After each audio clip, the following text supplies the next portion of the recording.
Hey guys, so you're watching the after show for Better Call Saul, and Jimmy's plan finally gets unraveled to us, or revealed, I should say, next. You're tuning into the destination for TV superfan discussion, AFTERBUZZ TV.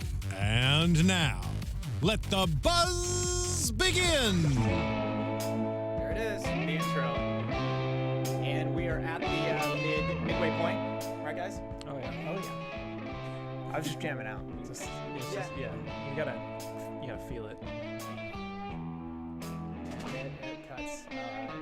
Just like we always do it. All right, cool. Oh wait, no, we got the longer version. Never mind. All right. Hey guys, I'm Rick Hong. You can find me on all. No, I'm sorry. Hey guys, you are watching the after show for Better Call Saul, episode 5. We're at midway point now. Chicanery is what they call it. And I'm Rick Hong. You can find me on all social media at Rick Hong, RICKHONG. And I'm joined by my panel, Steve Kaufmann. Hi, I'm Steve Kaufmann. You can find me on Twitter at Steve Kaufmann. That is KAUFMANN. And we're joined by Zach. Nate. Hold up. This No, isn't not Zach Zach. Wilson. Wait, No. what? All right, wait. Who are you? I know I kind of look like Zach, but No, we got Nate Miller in the house. Hey guys, I'm Nate Miller. You can find me on social media at DogLikeNate. Excited to be here. Okay, welcome, sir. So we're at the midway point, and I think this was a very satisfactory episode. Yeah, there's been a lot of build-up. There's been a lot of like people planning, and we know they're planning, but we don't know what the plan is. So it was cool to actually see the plans start producing their fruit. Yeah, they're not dwelling too much time because so you weren't here for a couple episodes previous, but Steve and I were having the talk about how we're like getting Mike and Gus together was like taking a while, right? Like Yeah, it took a pretty long while. I mean, it should have been obvious, but I kind of was surprised with the Gus thing. I mean, I knew that he had to come in at some point, but I didn't think that it was going to go straight to that. And especially with the tracking and stuff, I thought it was like cops or something. And I'm still not quite sure why Gus was tracking him. I don't think that's been cleared up. Why does he have his eye on Mike to watch him, to stop him? He was doing it because he was curious as to what Mike was up to. Like why Mike was motivated to...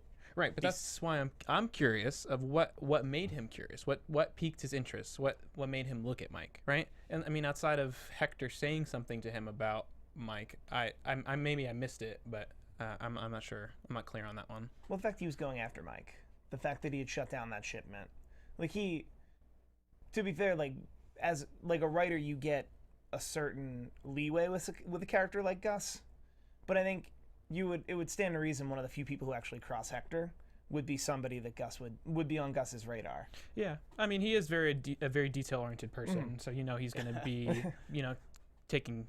being aware of whatever Hector's doing. So yeah, I guess that makes sense. I mean, so we get to this episode, and I really didn't know or think that we would see Rebecca. Like, so we see her in the flashback. We see her in the flashback, and the whole, Chuck is clearly, he's trying to set the mood. Yeah. He's trying to set the mood, and and we're not sure at what point, like, what's going on. At least that's what I thought. I was like, I don't know what he's doing, but like because Jimmy was there, and it's they do a great job of showing that's a flashback by like kind of flooding the color. Oh yeah, flooding the color a little bit. It looks great. I want to say too, in that scene where when it's really dim, they got the candles and everything, and they're eating dinner, it looks great. And then when you see her pull out that phone, they have I don't know what they did with the phone, but it's got this bright blue light. It's so unnatural too, and like it stands out drastically. Looks like they went into the color corrector 3-way and they just upped the blue. Yeah, it must have been something like that. And it's almost like the like I have one in my house. It's like those night lights. Like if it's completely dark, it's either like a blue or a green, and like when it spreads Kinda like out, glows. it's yeah. I mean, so clearly, we see that like Chuck's trying to, I don't know, like win her back. I think it's something like that. I mean, he even says later on that he's still has feelings for her. So I think that was him and Jimmy's attempt to try and like kind of get them back together or something. Because I think she was thinking that too, because she was talking about having traveled a lot and maybe being able to actually settle down and like be able to visit him and stuff. But But it is interesting that Jimmy is there, which I mean, I guess just goes to show how much he really cares for his brother. He knows that Rebecca's really important to her, so he's there to help him, you know, pull the wool over her eyes. At the same time, I do kind of wonder, maybe it shows how desperate Chuck. They have a. I mean, this whole thing ravels out through the season, and even this, especially this episode. But you know, like earlier on, when we first saw Rebecca, and Jimmy's like telling all the jokes, and Chuck's getting really annoyed with Jimmy. It's almost like Jimmy's kind of being like the cock block. So I think it's funny that he's in this desperate situation, and who does he need to help him kind of move things along? It's Jimmy. Yeah, Jimmy had kind of, up until very recently, Jimmy had been his kind of right-hand man, so it makes sense that Jimmy's the one helping facilitate this. Also, it's interesting that Jimmy's helping his brother kind of facilitate a lie.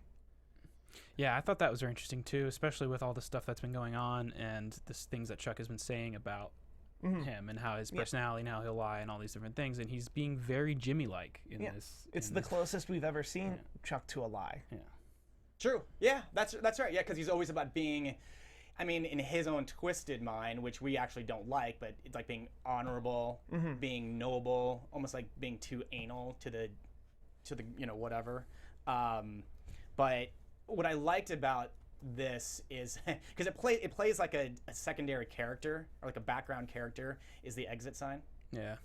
Just like the different shots of, that's what I thought was like good directing about this episode, with the different shots. The way they cover that whole court scene, it was just fantastic. There's so many good shots, and that monologue with him at the end with Chuck, like that slow creep until like you don't even realize it's closing up until it's like just his face and he's freaking out, and then he composes himself and realizes, and the camera's like slowly pulls back out, but you know, by then he's already, you know, lost it. So many good camera moves, And the sound design there too. Oh yes. Like you kind of felt the buzz of the phone. I do have one question, and it comes out more in the case itself.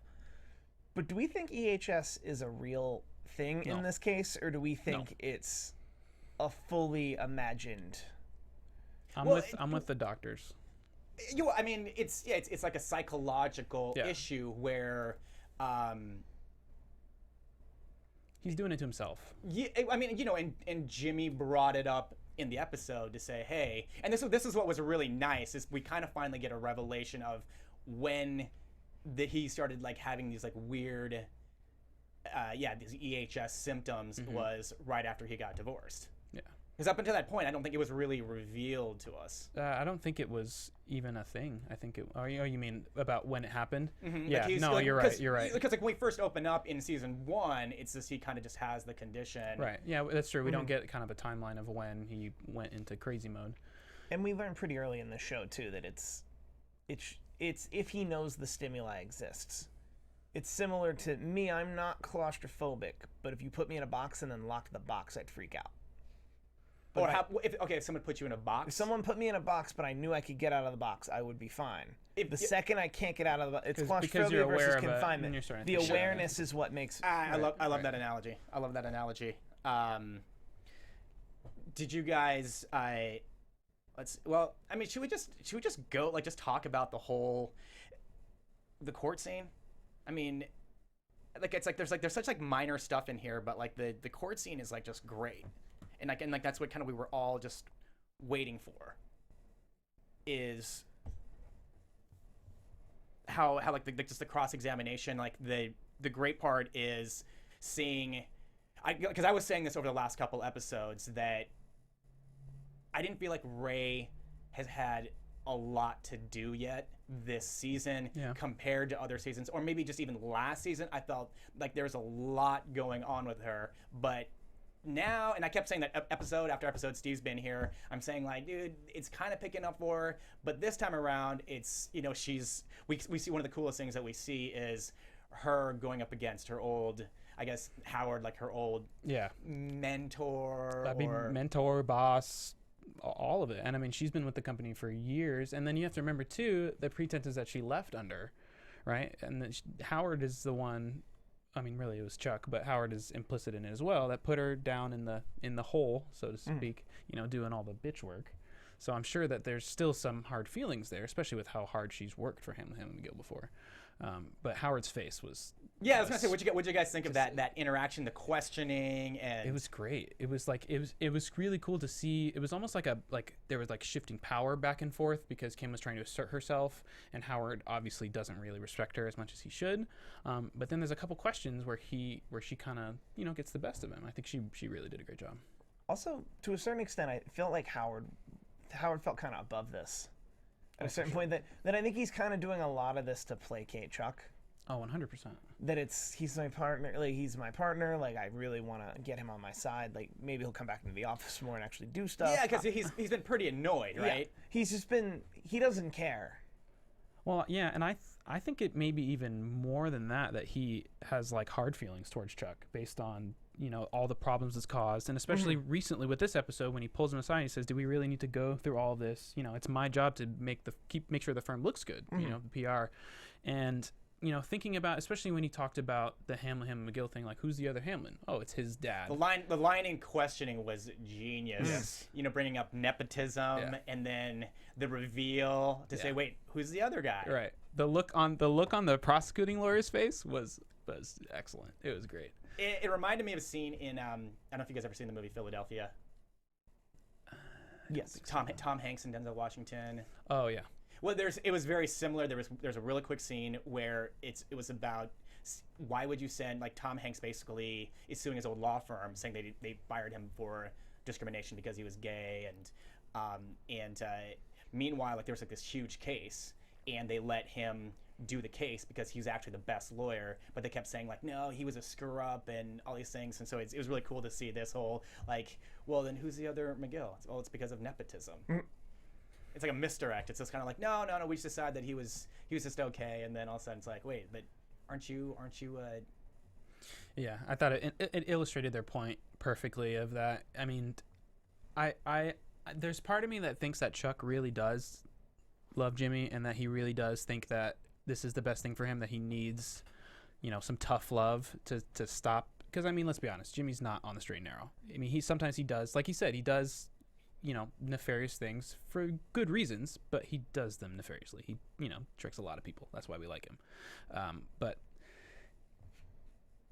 just to see, I don't know, Chuck's. He's like Chuck. I mean, Chuck he's a dick. He's one of those guys in life that's just wound too tight. Yeah. I mean, I understand. I get it. I get, like, he holds this thing to a higher power in terms of, like, the law, but this grudge that he has against his brother is on, but I feel like but Chuck is just, it's just like, dude, pull that stick out your ass. Yeah, I think he's taking it like, I think same thing as Jimmy. His intentions are good, but he takes it way too far, and just the way that his attitude and the way that he approaches it, and then when he's on the stand and he's talking about, when he finally loses it, and he brings up Jimmy being 9 years old, and the parents going, oh, not little Jimmy, like, obviously he's held on to that resentment of Jimmy being able to get away with stuff because he's a little brother, which I don't think Chuck got the same. Yeah, and Steve and I or maybe I was like with Zach, the episode this season where, the mom's dying and her last breath is Jimmy. Yeah. Jimmy comes back, he's like, hey, what happened to mom? And, well, she died. Did she say anything? No. Yeah. Like, builds like that bigger resentment. Well, that's some deep that was stuff. Messed up. That was. Also, I had to pull up a D&D chart to be sure, but I meant to say that I think Chuck is lawful good, and that I actually, while finding a D&D chart, I realized that there's a D&D chart for Breaking Bad, and that they already have Jimmy/Saul on lawful neutral. Yeah. And do you want to know who's in the center for true neutral? Huell. The surprise guest. I mean, it's really, really funny as I don't think anybody, I don't care, I'll challenge anybody back home. Nobody saw that coming. I mean, I knew he had to come at some point because he's thick with Saul. Like, we know from Breaking Bad that he's not just like, the random security guy that hangs out there, tight. But you're right. It was, I was very surprised until Saul was questioning the veterinarian / illegal goods guy. Yeah. And he asked him, does it require him to fit into a tight space? And then instantly, for you, it popped up. I mean, Steve? yeah. Oh, no idea. Like, no. Although I would think the last couple weeks with Gus coming back and the timelines getting closer and closer, like, because they try to like leave you in the dark over like when these years actually are, but it's pretty clear now that we're within 3 years of season 1. I watched an insider interview or something with Vince and them, and they said it was about 5 to 6 years. Okay, from season 1 of Better Call Saul. Better Call Saul to Breaking Bad. Yeah. Okay. So. And that technically gives them 7 years because Saul didn't show up. Right, and it gives them time to. The thing I was thinking about today is like when you watch this show now and you start to get to know all of the surrounding cast of what was Breaking Bad, you know, you start to realize like how much Walt messed things up. You know, like not that I want these criminals and their businesses to be going well, but there was a lot less violence and it all just kind of went everything. You know, Gus's business, Hector's business, Mike's business. You know, everybody, even Saul, you know, barely got out to Cinnabon. Well, my question is this then: is it too many characters that have been introduced in just this season? It's great. We love seeing it. We absolutely, as fans, we absolutely love seeing it. But is it kind of too many, or does it mean that they're potentially going to have like bigger stake in maybe not this season, but maybe next season? For me, like I'd want just a little bit of a slower burn, like just introducing Gus this season and having Don Eladio like show up. Like that would have been good enough for me for the rest of the season. And I'm not saying I don't like seeing Huell, but I feel like they're ramping up though. Yeah, it feels like they're all more of the pieces are starting to align, and I don't think that just because we see Huell now that we'll see him a lot, but it lays the ground. I mean, Vince is a genius at this stuff. There's all the details are planned out. Everything is planned steps ahead. So when one of the things that makes the show great is those little breadcrumbs that later on you didn't even realize they were connected. Yeah. So he introduces these characters, what have you, and then later on it gets the payoff. So I'm sure that somewhere down the line we're going to see more of Huell and him doing more stuff with Saul and stuff, but I don't think it's going to be immediate. So some fun fact for the people back home. I had to read this because like I had to like kind of be reminded like when Huell came in, what was going on with him. There was never a real conclusion on the show of what happened to Huell. There's a comedy or die. It was either College Humor or Funny or Die. There was a sketch called Huell's House. So right, so I think one of the things that I saw was like he's just sitting on the couch in the safe house and is just waiting, still waiting. Vince Gilligan actually wrote and he talked about it and said basically what would have happened is that you know that it would have gone up the chain, so they would have came back and got Huell out of that safe house, except like since everything went to shit, he probably just would have walked. So Huell's still out there. So we could theoretically have Huell. Another Huell spinoff is what you're saying? Yeah, a Huell spinoff, or have him show up at the Cinnabon. Maybe. Granted, Jimmy's supposed to be hidden at that. Although it sounds like he would walk though, so he would stay in Albuquerque. But yeah, that was. I mean that, but it was fun to see him, and I still. People are probably going to kill me for saying this, but I still didn't put the pieces together that he was going to be putting something into Chuck's pocket as opposed to pulling something out. At least, because like from the way that it looked at me, like when things were getting set up, is that maybe Chuck before they actually showed everything, maybe Chuck had the tape. Like from like last episode, like Chuck had the tape. Switched the tape or something. Yeah, I thought about that too, and I definitely, especially when they were right about to play the tape and they called for the break and everything.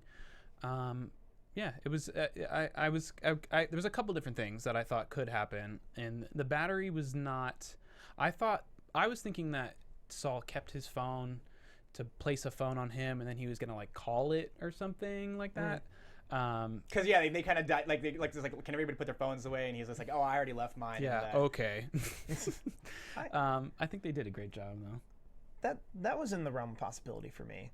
I thought he was going to try to switch the tape, but I guess if you switch the tape, then because it's not a regular court case, it's a bar hearing, it's an ethics hearing, that if all of a sudden the tape is erased, it would be and the tape is proof that you were witness tampering or evidence tampering, you're already kind of hurting yourself. Tampering the evidence more. You're just tampering with more evidence. So, and I don't think the plan was necessarily to out the symptoms of Chuck as much as it was that's my brother and I know I'm gonna get him.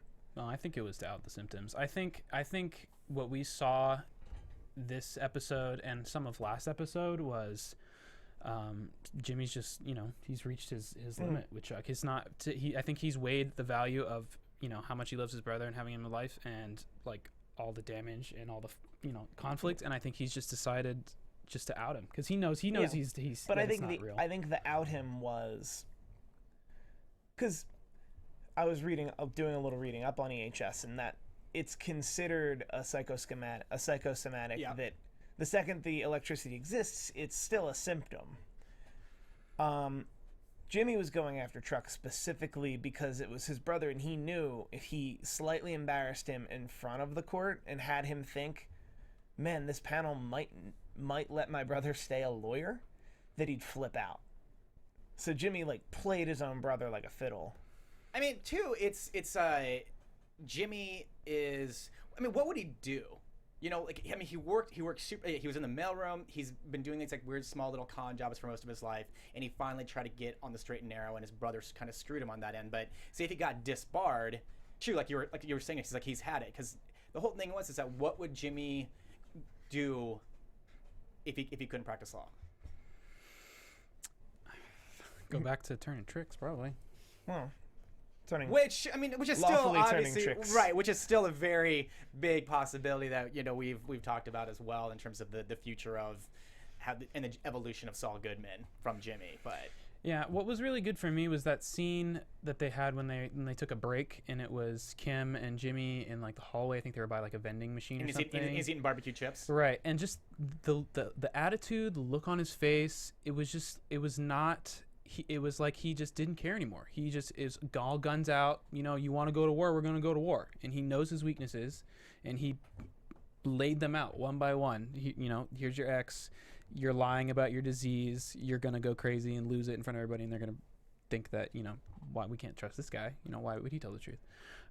It's really cold coming from Jimmy, especially towards Chuck, because I think a lot of the stuff that he has done, even with changing the numbers, I think he genuinely didn't think it was going to be this whole big issue. Oh, of course, no, of course not. I don't think he would intentionally try to hurt Chuck before, but now I think he's going for the throat, and that's why I think, yes, he wanted to discredit him in front of the council, but I think he also wanted to discredit him with the disease in front of Howard, in front of Kim, in front of the judge, everybody, because Howard was talking about the PR nightmare of imagine now. Well, yeah.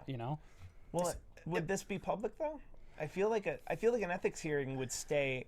I'm not saying people wouldn't find out, but I think an ethics hearing would be pretty internal. I don't think it would be general public knowledge, but I'm sure within the legal community, I think it would. Absolutely. People talk. Right. People talk. Yeah. Absolutely. And especially because they're a really big firm, and there's already this shroud of mystery around him of why did he leave, and when Kim asks Howard why he left, he goes, I can't talk about that. So obviously they've kept it very hush-hush for a long time, and they don't want people to, dig into it too much. No, it was interesting because you just brought up which reminded me when you brought up about the number switching was going to cause us chaos. I thought that was funny in the flashback, the story that he's telling, the lie that he's making up way before this number stuff actually happens. He's talking about, he kind of sets it up. I don't know if he actually plants the seed.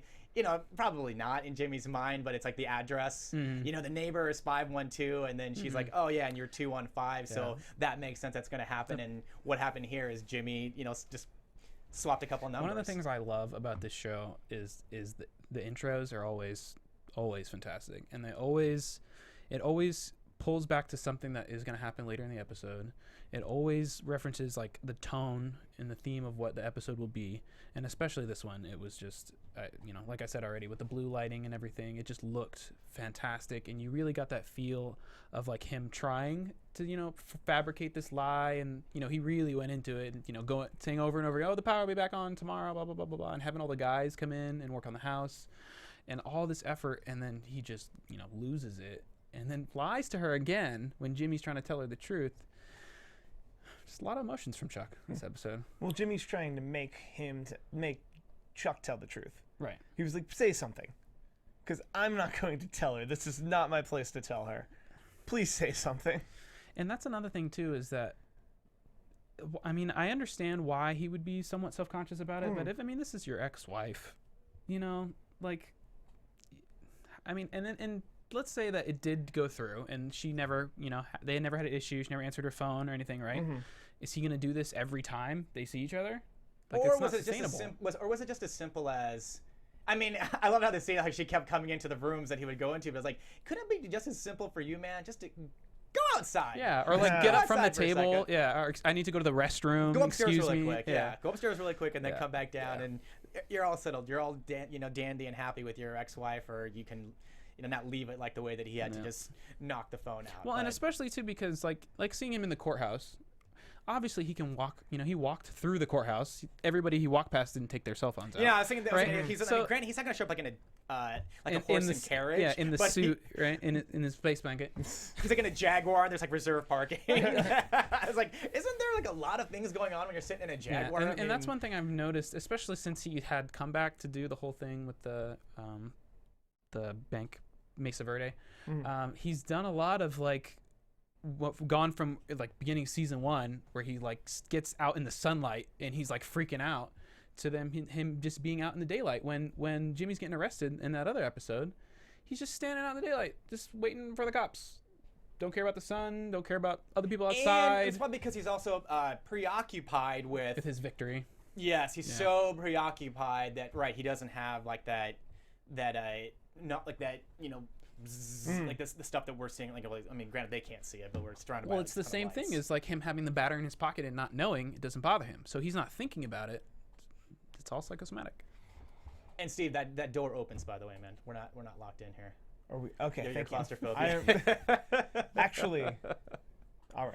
So before we get, I mean, you talked about kind of like the subtle hints in the beginning. Before we get to like that big reveal at the end, in the courtroom, do you guys feel robbed? For a couple of reasons. Because we don't have Mike in this episode.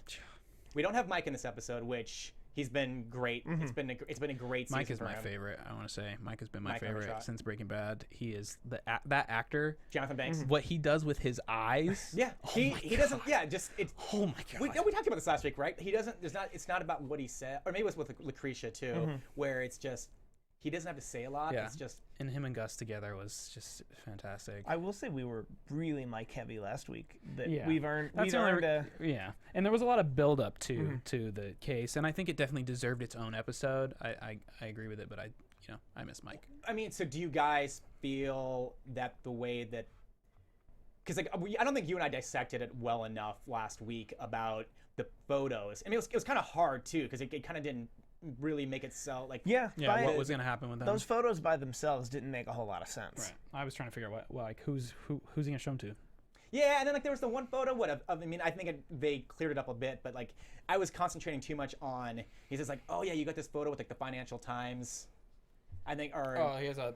there's like a newspaper. Well, he has like a lamp on a Yeah, stack no, of I newspapers. know, but I was I was looking for the paper. I was like trying to figure out like what the paper it was. what the Yeah. paper meant, not necessarily.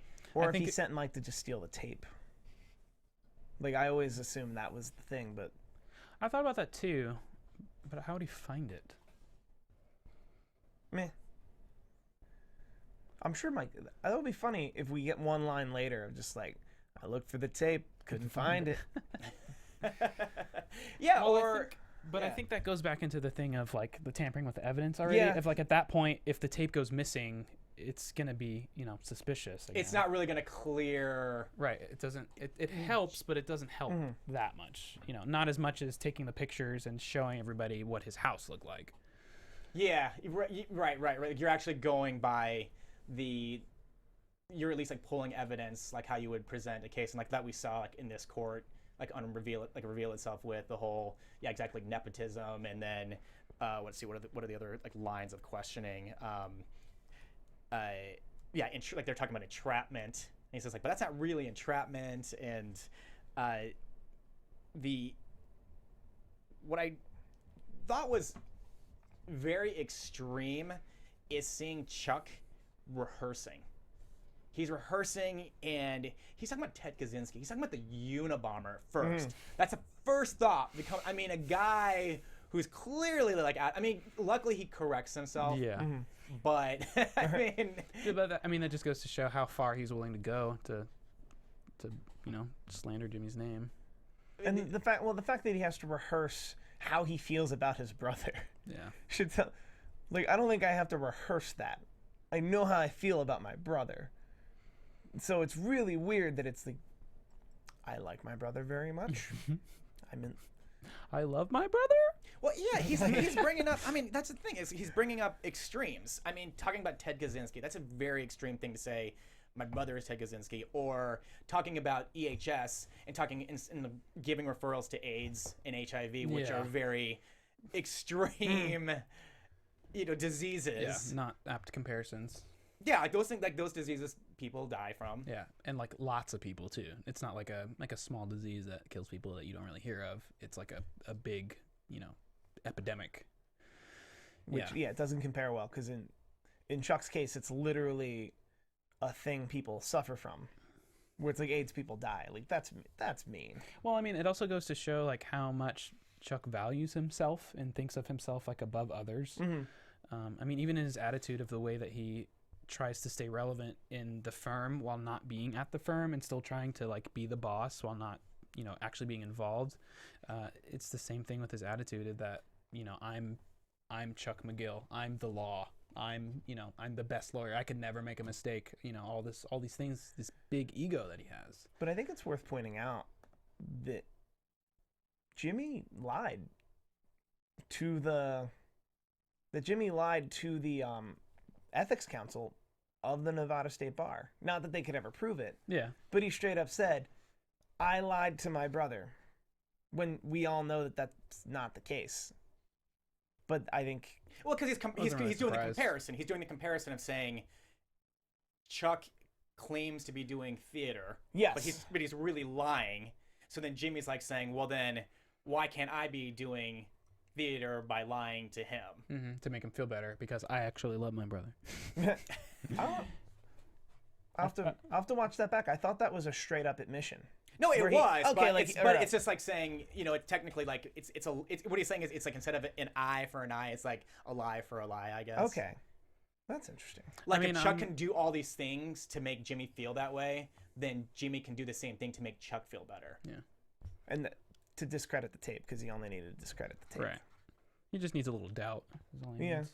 I'm not surprised at all, though, that he lied to them. I'm sure that he's lied to people at the bar before. So, I mean, so the big twist, sorry, guys. So the big twist is the nut punch is bringing Rebecca. Yeah. So you were talking about how you like to set up at the beginning. Did you see her being the twist coming in, or did you think it was going to revolve more around Huell? I actually didn't. I was curious what was going to happen with Huell, because I was thinking that was, especially once we saw him in the hallway and stuff. You were with me when I watched it. I was like, yes.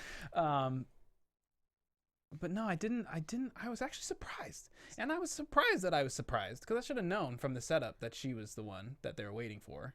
Especially when he said, she'll be here in like 40 minutes. Should have been like flying, something like that. I wasn't thinking too much about it when the 40-minute thing, but it makes complete sense. It makes complete sense. To the user.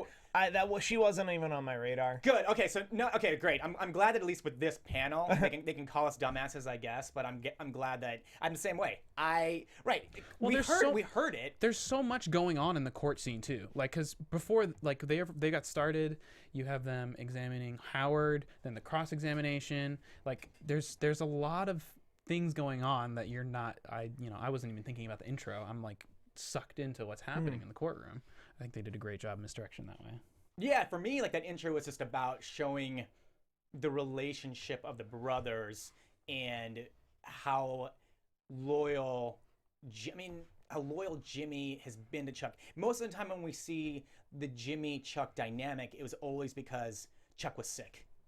He was having some sort of breakdown because of his disease, like his supposed EHS disease. So that's where you see Jimmy. But in the beginning scene, it was about helping Chuck get like the love of his life back, or trying to we haven't really seen like that dynamic of their relationship. Yeah. Because the last time we saw it, as I was saying at the beginning, it was Chuck getting angry at Jimmy for making those whatever. Hey, what do you call an attorney that does, or what do you call a lawyer that, like they were making all those jokes and Chuck just seemed annoyed the whole time. So yeah, it was like good misdirection. And even with the morsel of, she'll be here in 40 minutes. Or we're just too obsessed with like seeing Huell. Yeah, I was like, please be Huell, please be Huell. But yeah, I also thought it was really interesting too the way Chuck handled it, thinking that he could get the upper hand, that you're not gonna unsettle me, Jimmy. This doesn't bother me at all, And he goes to talk to Rebecca, blah blah blah blah, and then he makes his own confession of there he goes, he outed me. This is what he wanted, blah blah blah blah blah, and he's thinking, oh, I foiled your plan. What are you gonna do now? And Jimmy plays it perfectly. He's not smirking. He's not like that was some of the best parts, was that the whole thing with the battery, like that whole time. I mean, I knew something was going to happen, but if you were just observing, you would not expect it. He looked not defeated, but he looked like it was not going his way. And so when he pulled it around, I was, pleasantly surprised.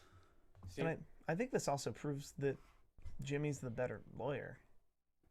Which is the least thing Chuck wants. We talked about this with Zach. We talked about this with you. We talked about this with Lucretia. We got Nate here now. But that's because what makes a good lawyer? What are the parameters you're setting? And then I'll object to them. I will object to them That's what I'm immediately. asking. I will categorically shut them all down. I'm asking you. I think 100% Jimmy is the better lawyer. Yeah. But I think it's not because he's better at law. I think he's smarter. I think he's more conniving, and I think he's willing to do whatever it takes. Yeah. Like just the way that he does those commercials, it's so smart. And the fact that he's lawful neutral versus lawful good makes a lot of a difference in and of itself. That there are things someone who's lawful good won't do that someone who's lawful neutral will do. Yeah, it is. At the end of the day, it is a job for him. Yeah, Steve, I think you were here, right, when we had a conversation about Jimmy is probably the more talented lawyer in terms of like what he's able to like pull off, whereas Chuck is the smarter lawyer, but he's by the book. So like you were saying, like Jimmy kind of bends the law, to get things to go his way. Yeah. And that's a talent. Yeah. That's a talent. I feel like Jimmy will win above more odds than Chuck. But I also think Chuck is smart enough to not wind up in bad spot. Yeah, Chuck is not, especially in the position that he's in. He's not going to... Chuck won't wind up in terrible spots like Jimmy does. Yeah. But Jimmy can get out of a terrible spot. Right. I guarantee you Chuck couldn't. Yeah. Do you guys feel? But do you guys feel cheated a little bit? Like the pictures were just pictures. Just here's this picture. Does it look like or do you think it went along, or was the twist better that Rebecca walked in and that was like the nut punch with the battery? That worked for me. That the pictures were just pictures. Yeah, I think they did their job. I mean, it's one thing to say like, oh, there's foil and stuff on the walls and everything and everywhere, but then to show like pictures of his actual house and like what it looks like, it's pretty, pretty damning. Although that's one of my greatest fears, is for people to know how I live. I don't just think in your head right now, if you were in a court of law and someone surprised you with pictures of your apartment. Well, and especially when you're like a hermit too, and that's like your electromagnetic free palace. Well, that's an extreme, but also it's like he puts bread in the freezer. Who does this? I put bread in the freezer. I also put it's that's what you're supposed to do. Yeah. No, that's normal. That's not crazy. Plenty of people find that crazy. No, that's another show. They call that The Real World. That's another show. That's not this show. That's another show. It's called The Real World, which is still going. But, yeah, I very, very satisfactory for a episode 5. Yeah, I think it was a good Midway episode. They didn't dwell too much on it. They took us right there. Yeah, I think it's had the good curve of enough of a build up to make it mean something and have some tensions and feeling, but not so much that you're just like, okay, when is the next plot point gonna happen? And I think the midway point is the perfect time to settle up the thing that ended the season prior, which is what we did today. Correct. Is that this end of season 2 did not actually get settled until the 5th episode of season 3. Right. I like that. I like And that. now I we like get that. to see the fallout Yeah. of what happens in the second half of the season. Well, and we got a whole Mike episode, and like the Mike stuff. I think the Mike stuff is going to take center stage now. I think they're gonna. Yeah. Because it's been a while. I mean, they did the little jobs for each other here and there, but they haven't really been involved as much as they were like when they were out in the desert. You know. Yeah. So what takes us into predictions? Yes. There we go. There's my Roswell. My Roswell lights. Your AfterBuzz I just love the way you did that. predictions. Where are my predictions? Steve? I think the next 5 episodes will be a commingling of Jimmy working with Mike, working with Gus, sometimes working with Huell to come up against Hector Salamanca. I think that's the gist of the next 5 weeks. I think at some point in those 5 weeks, Jimmy's going to burn his name through those associations that he has to become Saul Goodman. You think this season that's gonna happen? I think by the end of these 5 weeks, he's going to become Saul Goodman. And for a show called Better Call Saul, I think season 4 is a good time to maybe start seeing what's referred to as Trip and Jimmy. But Jimmy McGill becoming Saul Goodman and becoming the wacky commercials guy. And we're also going to get something because the current timeline, Saul Goodman collapsed at a Cinnabon. We still don't know what happened. Like, we're going to get another black and white flash forward, I guess. But that's always at the beginning of every season, right? Like, they don't do that No, anywhere else. but like they do that. Well, they did a couple. They did the one in I think it's episode 4. Was it the last one where he had the kid in the kid was stealing and he pointed him out in the photo booth? No, but that was in episode 1. This was the sorry. beginning of- Sorry. Was that the Beginning of the season. Yeah. Yes. Okay. Do we get Maybe my these at the episodes end of were the season? I feel like we get these at the end of the season too. Am I making that up? I think so. I think we get the black and white flash forward at the end of at episode 1 and episode 10. So our episode 10 has to be, if we're dealing linearly, where like does he go to the hospital and then have to does he go to the hospital and have to give them the sheriff's number? Because that's always, when you're in witness protection, that's always a whole thing that you can't. But he's not in witness protection. He's not in Witsec. He's Oh, just you're right. hiding. Oh man, that's even worse. Yeah. Because all the crazy why it's crap. scary. Yeah, I had to go back. And Yeah. watch to see when he took off. But You're right. He's not in. Yeah. Yeah, it's when he's like telling That's even Walter. He's like, dude, I'll be lucky to be in Nebraska to Cinnabon, and sure enough, he's like, he looks at his license and it says like Nebraska in Breaking Bad. Omaha. So yeah. So yeah, I guess he has to go to an ER and hope his fake ID works. Maybe they figure him out. Maybe maybe someone we meet in the next 5 weeks comes and finds him at that hospital. I don't think we're gonna get that much plot out of those flash forwards. I think it's more of a juxtaposition of like, what we know happens later and kind of seeing, because obviously we're looking in the past to how he even became Saul. I think it's more of like just a reflection on the character personally. I mean, I could see it. Yeah. I could see it going that way, but I'm hesitant to think that they're going to develop much of the ethos post Breaking Bad timeline. Agreed. Outside of like a whole new show or something. But I mean, we'll see. They're gonna have to explain why he collapsed and what happens. Yeah. Sure. Yeah. Yeah. I mean, Nate, what your prediction? I mean, I have to disagree with you with the Saul name. I don't think that's coming this season.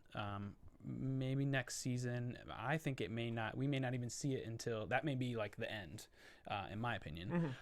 But I definitely think things are going to heat up between Hector and Gus, which I'm very excited for because I think there's going to be some violence and some tense crime stuff with Mike, which is always great. I definitely think we're going to see Mike and Saul link up, like we said.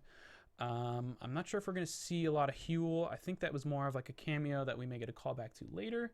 But I'm really excited for what Chuck is going to do because I think that Chuck is not going to like just go, oh, you won. It's going to be bad. And I want to see what Howard is going to do too. I want to see his reaction. I think Howard's going to knock Chuck down a couple pegs. I think so. Because I think Chuck is going to try to appeal and move forward, and it's going to be Howard who has and to he's going to time. say, look, we've run the course. We tried, enough dragging our name through the mud. See, my prediction is that Howard's done. He's like, dude, we did everything.